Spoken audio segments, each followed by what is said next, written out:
ஓம் பிரபன்ன பாரிஜாதாய தோத்ரவேத்ரைகபாணயே ஞானமுத்ராய கிருஷ்ணாய கீதாமிருததுஹே நமः.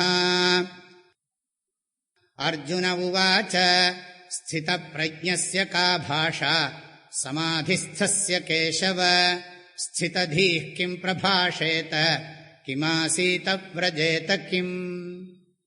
பகவான் ஸ்ரீகிருஷ்ணர் அர்ஜுனன் சரணாகதி பண்ணினத்தினால அவனுடைய துக்கத்தை அடியோடு நீக்கிறதுக்காக வேண்டி ஆத்ம ஞானத்தை உபதேசம் பண்ணி, பிறகு ஆத்ம ஞானத்தை பெறத்துக்கு தகுதியை கொடுக்கக்கூடிய கர்மயோகத்தை பற்றியும் உபதேசம் பண்ணி, கர்மயோகத்தினுடைய மகிமையை சொல்லி கர்மயோகத்தை உபதேசம் பண்ணார்.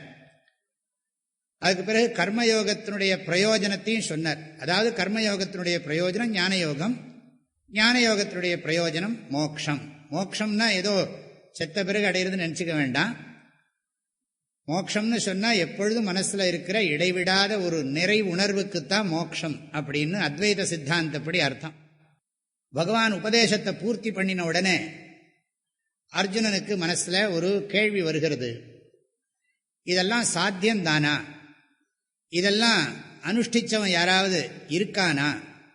அது எப்படி தெரிஞ்சுக்கிறது அப்படிங்கிறதுக்காக வேண்டி இந்த 54வது ஸ்லோகத்தில் அர்ஜுனன் ஒரு கேள்வியை கேட்டிருக்கான்.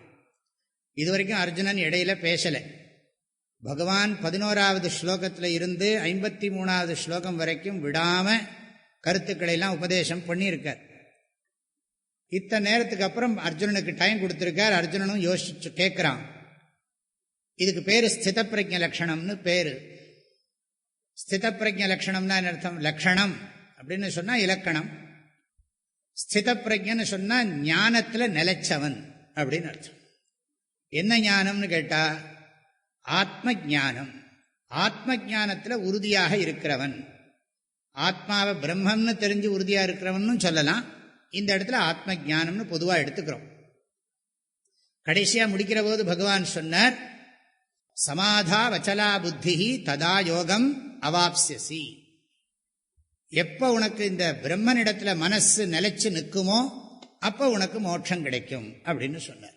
அதை அடிப்படையா வச்சுக்கொண்டு அர்ஜுனன் கேட்கிறான், ஹே கேசவ, ஓ கேசவ கிருஷ்ணா, ஸ்தித பிரஜ்ஞஸ்ய பாஷா கா. இன்னொன்னு சேர்த்துக்கணும், சமாதிஸ்தஸ்ய ஸ்தித பிரஜ்ஞஸ்ய பாஷா கா. இந்த பிரம்மஸ்வரூபத்துல மனசை பரிபூர்ணமா வச்சிருக்கிறவனுடைய, அதுல நிலைச்சிருக்கக்கூடிய புத்தியை உடைய ஸ்தித பிரஜ்ஞனுடைய லட்சணம் என்ன? இந்த இடத்துல பாஷான்னா மொழின்னு அர்த்தம் இல்லை, லட்சணம் என்ன? ஸ்திததீஹி கிம் பிரபாஷேத. புத்தியில நிலைச்சிருக்கிறவன், இந்த ஞானத்துல நிலைச்சிருக்கிறவன் மற்றவங்க கிட்ட எப்படி பேசுவான்?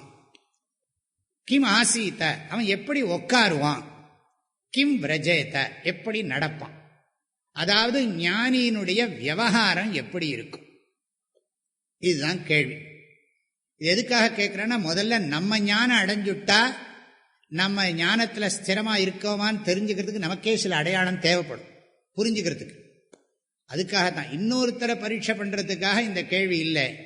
நம்ம ஞானத்துல ஸ்திரமா இருக்கோமான்னு தெரிஞ்சுக்கிறதுக்கு ஆதிசங்கரர் என்ன சொல்றார், யானி ஸ்தித பிரஜ்ஞஸ்ய லக்ஷணானி தானி முமுக்ஷோஹோ சாதனானிங்கிறார்.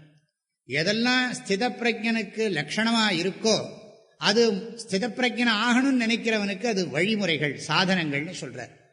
இந்த அடிப்படையில் இந்த ஸ்லோகம் அமைந்திருக்கிறது. ஆகவே ஞானியை பத்தின லட்சணத்தை சொல்லணும், உபதேசம் பண்ணணும்னு அர்ஜுனன் பகவான் கிட்ட கேட்டிருக்கிறதாக பிரார்த்தனை பண்ணியிருக்கிறதாக இந்த ஸ்லோகத்துக்கு அர்த்தம் சொல்லியிருக்கேன். நாளைக்கு தொடர்ந்து அடுத்த ஸ்லோகத்தில் பகவான் என்ன உபதேசம் பண்றாருன்னு நாளைக்கு பார்ப்போம். எல்லோருக்கும் மனமார்ந்த நல்வாழ்த்துக்கள். ஹரி ஓம். ஓம்